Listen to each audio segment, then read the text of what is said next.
Our next speaker will be speaking on Thrive Within, building emotional intelligence and mental strength for next generation leaders. Thank you very much. I started with the imageries. She's a woman with a family. She was married and she had a son. And she had a personal fortune of about $100 to $150 million. And she sold her business in 2017 for a whopping sum of about $2.4 billion. Sometimes toward the end of 2018, she committed suicide by hanging. Do you know who she is? Somebody said, Kate Spade. Her name was Kate Spade. So I'm just drawing our attention to let you have an understanding. I'm sure you will know this. There was this TV celebrity known for international travels and discussing and writing about international and local cuisine. He was an author and a documentarian, and he used to work for CNN. He was in France in 2018 on an official assignment. He committed suicide. Do you know him?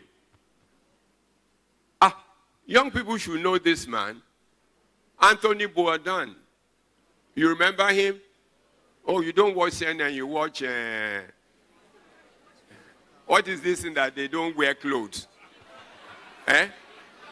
Big Brother. Big Brother. This person also was a world-renowned comedian and a 4-time Oscar-nominated actor. He was making other people laugh, making them relax and enjoy themselves. But you know what? He also committed suicide in 2014. Do you know him? Robin Williams. Thank you. Robin Williams. Now, this is the final one of imageries. And listen very well. He finds it difficult to sleep at night. He sweats in his palms and armpits. Sometimes he has a poor appetite, alternating with a binging session. You know what binging is? Eating and eating and eating. His hands shake and he frets over almost anything and everything. All this affects his work and relationship at home, at work, and even in church. He gets easily irritated and overwhelmed. Do you know who that person is? It's you. Just check it. When you are worried, when you are going for an interview, what happens to you? You sweat. You worry. But that tells you, putting you into what I want to talk about. So what is health? You know, until about 40 years ago, the World Organization now defined health to us. They said it defines health as a state of complete physical, social, and mental well-being of an individual, and not merely the absence of disease or infirmity. You know, people say, I don't go to hospital, I'm not sick. Then you are not well. But if you look at the Venn diagram, you can see the shaded portion. That is where a normal human being should be. Complete state of physical, social, and mental health. So what is mental health? It is a state of well-being that enables the individual to cope with stress of life, realize his abilities, learn and work well, and consequently do what? Contribute to his environment, no matter where he is. Now let me show you, see this quote. We are surrounded by friends who can easily notice a fake wristwatch or sneakers, but not a depressed soul. Think about it. Oh, I don't, your perfume is like this, but they don't know when you are going through stuff. Nobody cares. You better care. So what is stress? It is the feeling of emotional or physical tension. It can result from any unpleasant event or thought that makes the individual feel frustrated, angry, or nervous. But let me tell you this, stress is a normal body's response to external stimuli. You need it to succeed. You know, eustress means it doesn't feel anything. The people who are eustress are in the burial ground. They don't have anything to worry about. But if you want to worry and succeed, you need a bit of stress. Sometimes you induce it. Sometimes society induces it upon you. You need to do something. So what are the common stressors we face? They include the following. Work-related stress, heavy workload. Sometimes you create for yourself. demanding deadlines, difficult colleagues, including your boss, lack of job security. But can I tell you something? Nobody can guarantee you job security. You create it. Nobody can.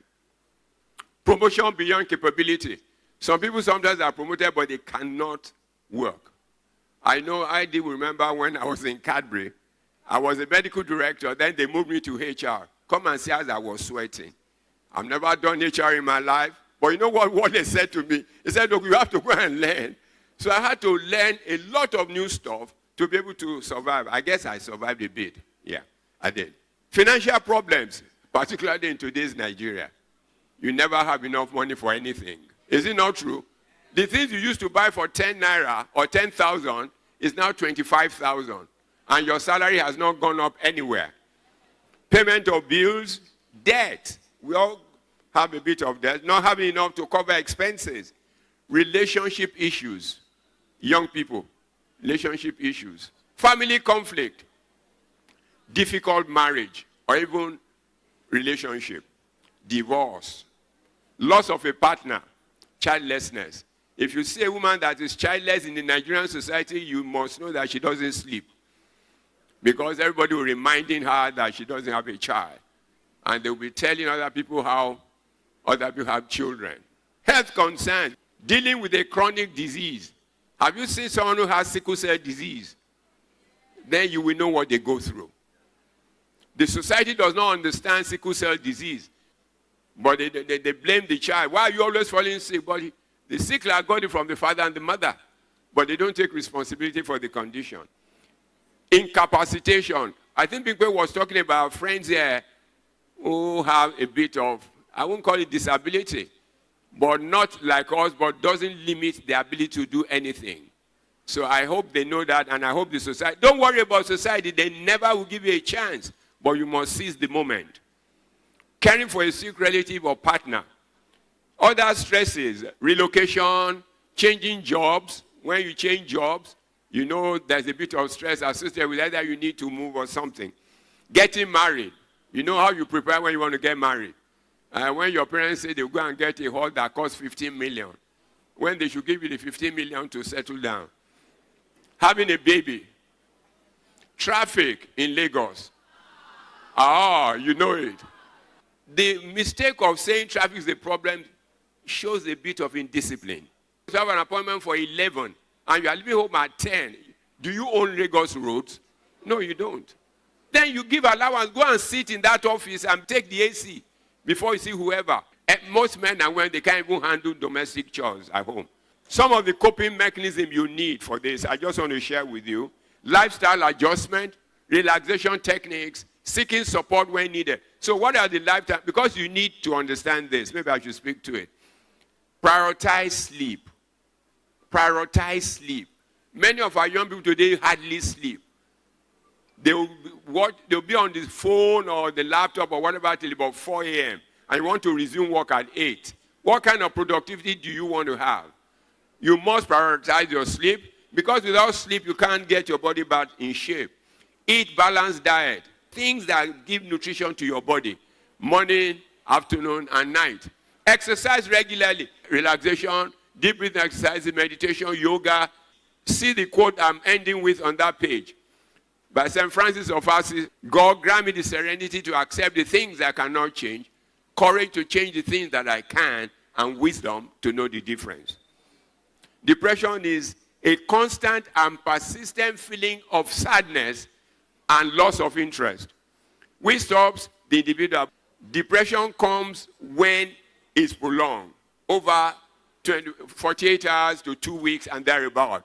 So feeling sad for a day or two after losing something is not depression. These days, many people say, I'm depressed, because they didn't get the toy they want. That's not depression.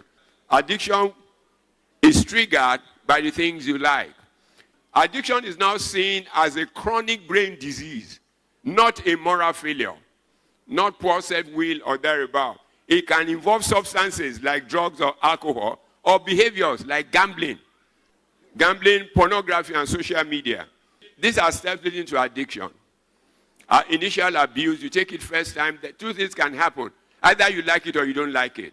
When you like it, you go back to it, and then you continue. It becomes an abuse, becomes tolerance, and then goes to dependence, and then addiction.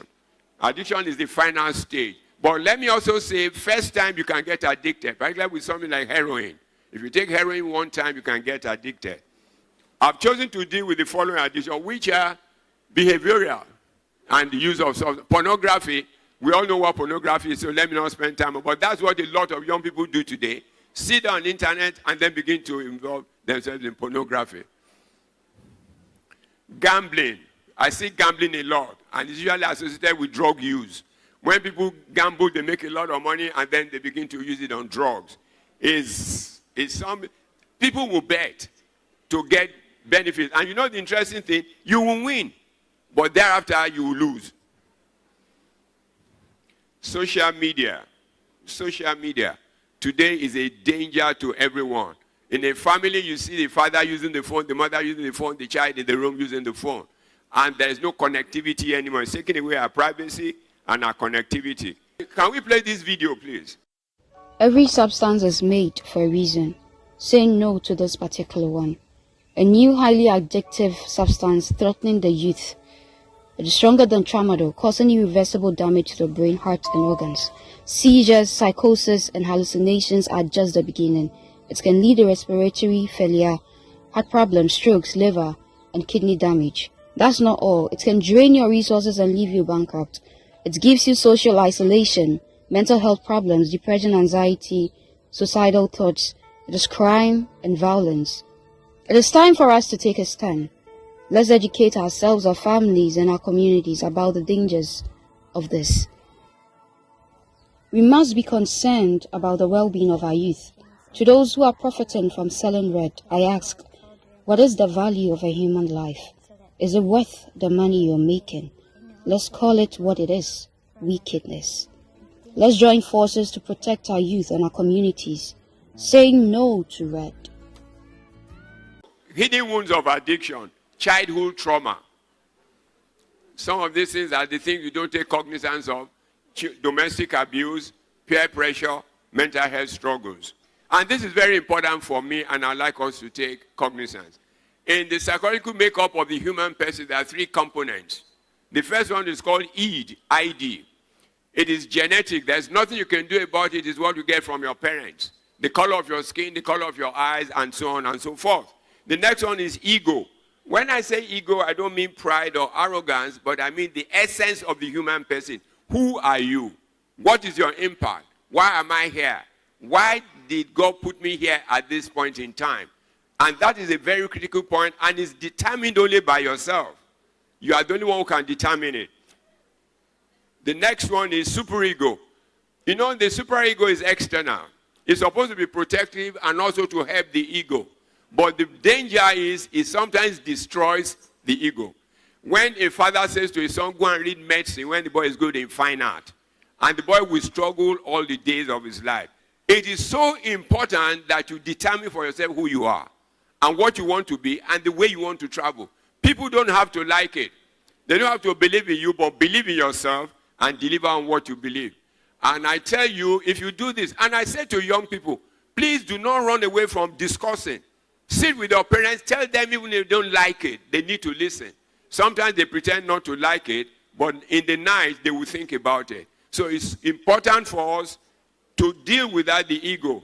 The superego are the things external to you, the kind of friends you keep, the kind of relationship you have, the school you go to, the church you go to, and all those kinds. Even family. You know what I found out, particularly with young people, when they want to get married? I don't know what they talk about when they are courting. That is one of the major issues that happen in marriage. They gloss over the important things. They worry about the nails, the color of your nails, the color of your hair, and all the rest. But when those hairs are gone, what happens to your relationship? So it's so important not also that many times parents marry for their own selves, not for you. It's the ego trip they have. They go and rent a hall of 15 million to prove to their friends that they have money. But what about you? Do you matter?